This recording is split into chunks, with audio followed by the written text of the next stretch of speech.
హైదరాబాద్ కు చెందిన బీజేపీ నేత శ్రీ గణేష్ కాంగ్రెస్ పార్టీలో చేరారు. గత అసెంబ్లీ ఎన్నికల్లో శ్రీ గణేష్ కంటోన్మెంట్ నియోజకవర్గం నుంచి బీజేపీ అభ్యర్థిగా పోటీ చేశారు. ఆ ఎన్నికల్లో బీఆర్ఎస్ అభ్యర్థిగా గెలుపొందిన లాస్యానందిత ఇటీవల జరిగిన ఓ రోడ్డు ప్రమాదంలో మృతి చెందారు. దీంతో ఈ నియోజకవర్గానికి త్వరలోనే ఉప ఎన్నికలు జరగనున్నాయి. శ్రీ గణేష్ మరోసారి కంటోన్మెంట్ నుంచి పోటీ చేయాలని భావిస్తున్నారు. అయితే ఈసారి బీజేపీ నుంచి కాకుండా కాంగ్రెస్ టికెట్ ఆశిస్తున్న ఆయన కాంగ్రెస్ కండువా కప్పుకున్నారు.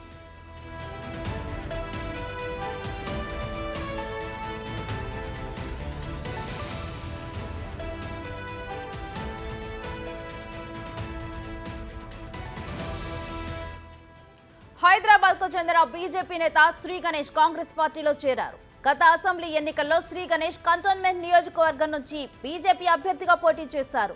ఆ ఎన్నికల్లో బీఆర్ఎస్ అభ్యర్థిగా గెలుపొందిన లాస్యానందిత ఇటీవల జరిగిన ఓ రోడ్డు ప్రమాదంలో మృతి చెందారు. దీంతో ఈ నియోజకవర్గానికి త్వరలోనే ఉప ఎన్నికలు జరగనున్నాయి. శ్రీ గణేష్ మరోసారి కంటోన్మెంట్ నుంచి పోటీ చేయాలని భావిస్తున్నారు.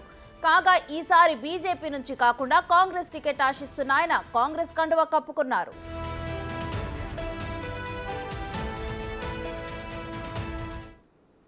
ఇక ఇదే అంశానికి సంబంధించి మా deputy bureau chief Sadiq phone line ద్వారా మరిన్ని అప్డేట్స్ అందిస్తారు. సాదిక్, నిన్నటి వరకు బీఆర్ఎస్ పార్టీ నుండి వీడి కాంగ్రెస్ పార్టీ వారు చేరుతున్న వారి సంఖ్య పెరుగుతా ఉంది. మరోవైపు బీజేపీ పార్టీ నుంచి కూడా కాంగ్రెస్ పార్టీలో చేరుతున్న వారి సంఖ్య కూడా క్రమంగా పెరుగుతుంది. ఇటీవల కంటోన్మెంట్ నుంచి అసెంబ్లీ ఎన్నికలకు పోటీ చేసిన బీజేపీ అభ్యర్థి శ్రీ గణేష్ కూడా కాంగ్రెస్ పార్టీలో చేరడం జరిగింది. ఆయనను అంటే పార్టీ కండువ కప్పి Mahesh Kumar TPCC working president MLC Mahesh Kumar Goud ఆయనను కాంగ్రెస్ పార్టీ కండువ కప్పి పార్టీలోకి ఆహ్వానించడం జరిగింది. ఈ కార్యక్రమంలో కూడా మాజీ మంత్రులు అయినటువంటి మహేందర్ రెడ్డి ఉన్నారు, మాజీ ఎమ్మెల్యే మైనపల్లి హనుమంతరావు వాళ్ళందరూ కూడా ఉండడం జరిగింది.